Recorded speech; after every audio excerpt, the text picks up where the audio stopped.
Assalamualaikum warahmatullahi wabarakatuh. Perkenalkan, nama saya Syadan Syahriar Ambar dari kelompok 1 Komunikasi dan Masyarakat. Pada kesempatan kali ini kelompok kami akan menjelaskan tentang e-commerce dan e-business. Untuk materi pertama akan kami persilakan. Assalamualaikum warahmatullahi wabarakatuh. Saya Samudra Sultansyah akan melanjutkan tentang pembahasan e-commerce dan e-business.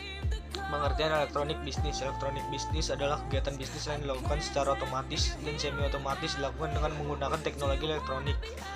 Elektronik bisnis berkaitan secara menyeluruh dengan proses bisnis termasuk value chain, pembelian secara elektronik atau electronic operation, manajemen rantai supply atau supply chain management, pemrosesan order elektronik, penanganan dan pelayanan kepada pelanggan, dan kerjasama dengan mitra bisnis. Jenis-jenis elektronik bisnis. Yang pertama, business to business. 2, business to consumer. 3, business to consumer. 4, consumer to business. 5, consumer to customer. 6, electronic learning. 7, exchange to exchange, dan lain-lain. Assalamualaikum warahmatullahi wabarakatuh. Nama saya Muhammad Fiksa. Dari R2V Bisnis saya akan menjelaskan tentang etika e-commerce, manfaat e-commerce, dan contoh-contoh e-commerce. Etika atau prinsip e-commerce yaitu adalah prinsip kejujuran, prinsip berbuat baik dan tidak berbuat jahat, prinsip keadilan, dan prinsip hormat, menghormati atau menghargai. Lalu manfaat e-commerce yaitu bagi konsumen harga yang lebih murah, belanja yang cukup dengan satu tempat. Sedangkan bagi penjual yaitu efisiensi tanpa kesalahan dan tepat waktu.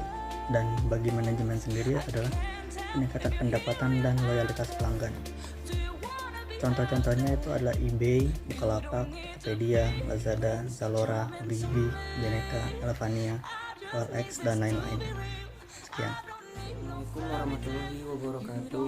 Nama saya Muhammad Akbar Mubaro dari kelas R2B kelompok 1 Komputer dan Masyarakat.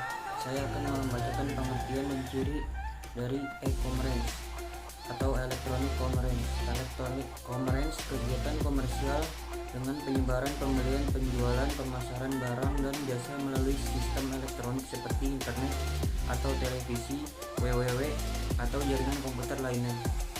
E-commerce dapat melibatkan transfer dana elektronik, pertukaran data elektronik, sistem manajemen inventory otomatis, dan sistem pengumpulan data otomatis. Ciri-ciri e-commerce. E-commerce menggunakan prinsip jual beli dan transaksi elektronik seperti transfer dana, baik dana uang virtual maupun dana berupa uang asli menggunakan rekening koran. E-commerce melayani proses pemindahtanganan suatu barang yang dalam hal ini lebih populer dengan istilah proses jual beli barang di dalam situs e-commerce. E-commerce memiliki prinsip jual beli barang di mana setiap situs e-commerce hanya berfokus pada kegiatan jual beli barangnya saja dan proses transaksi serta perputaran uang hasil jual beli saja. E-commerce bisa berbentuk situs web dengan alamat yang berdiri sendiri ataupun model toko online yang menggunakan media sosial yang Assalamualaikum warahmatullahi wabarakatuh. Nama saya Danu Maulana Zaki dari kelas R2V kelompok 1 Komputer dan Masyarakat.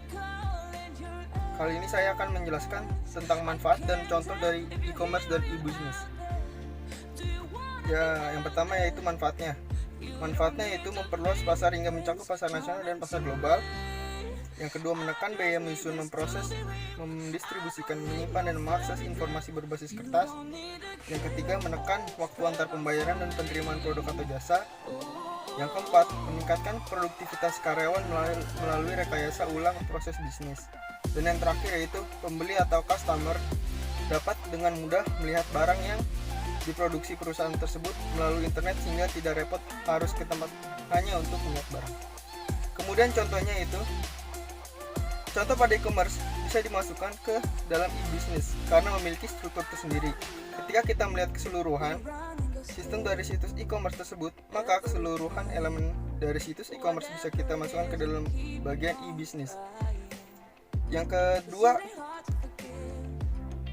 dalam surat kabar seperti Kompas, Detik, Viva, Liputan 6, Tribun.com, dan lain-lain.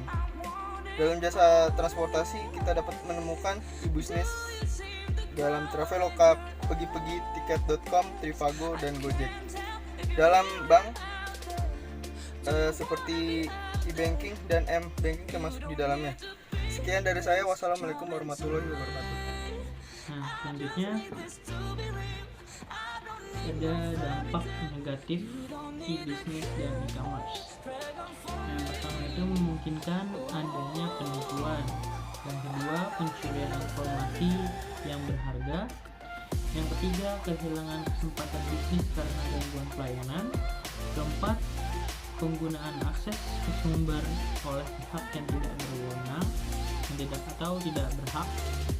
Yang selanjutnya ada kehilangan kepercayaan daripada pembeli dan kerugian yang tidak terduga yang disebabkan oleh kerusakan sistem atau bisa juga disebabkan oleh human error. Nah, untuk yang pertama, dampak negatifnya itu adalah penipuan.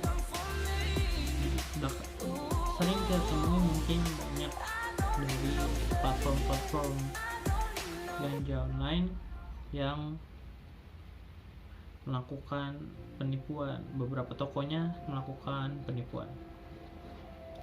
Nah, untuk menghindari hal-hal tersebut atau hal yang tidak diinginkan, sebaiknya kita sebelum belanja di toko tersebut kita memperhatikan beberapa aspeknya. Yang pertama itu kita harus melihat feedback dari toko tersebut. Apabila feedbacknya bagus, maka kita bisa belanja di toko tersebut. Apabila feedbacknya kurang bagus atau jelek, maka juga kita tidak belanja di toko tersebut. Nah, terus pencurian informasi rahasia yang berharga. Nah, baru kemarin itu kan ditemukan tuh ada hacker yang berhasil meretas sistem dari salah satu e-commerce. Jadi banyak data dari pelanggan itu yang diretas dan diperjualbelikan di black market. Nah, ini yang sangat berbahaya karena data-data kita yang ada di dalam itu bisa disalahgunakan oleh orang-orang yang tidak bertanggung jawab, dan ini kita harus berhati-hati. Untuk materi selanjutnya yaitu perbedaan antara e-commerce dan e-business. Untuk e-commerce, tujuan e-commerce itu memang benar-benar untuk money oriented, ditujukan pada perolehan uang. Dan e-commerce hanya merupakan satu aspek atau satu bagian dari e-business. Apabila ditanyakan e-commerce itu adalah e-business atau bukan, maka bukan, karena e-commerce itu hanya salah satu aspek dari e-business. Tapi apabila ditanyakan e-business itu termasuk dalam e-commerce atau tidak, maka jawabannya iya, e-commerce itu termasuk dalam e-business karena e-business itu cakupannya lebih luas. Nah, selanjutnya adalah e-commerce yang mencakup transaksi bisnis seperti membeli dan menjual barang dan jasa melalui internet. Nah, itu e-commerce. Contohnya itu seperti kayak aplikasi Gojek, itu mereka kan hanya menjual jasa melalui internet. Nah, selanjutnya itu e-business.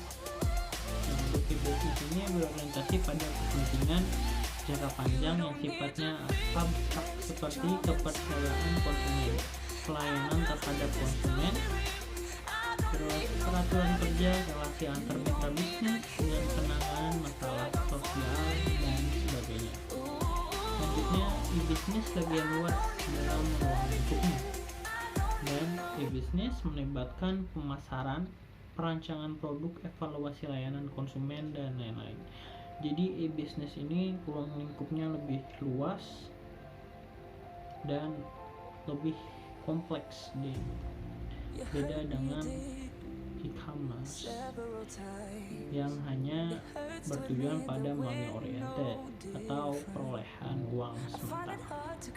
Demikianlah presentasi pada kesempatan kali ini kami dari kelompok 1 mengucapkan mohon maaf apabila kami dalam mempresentasikan materi kali ini ada kesalahan kata atau perbuatan yang tidak mengenakan pada penonton semua.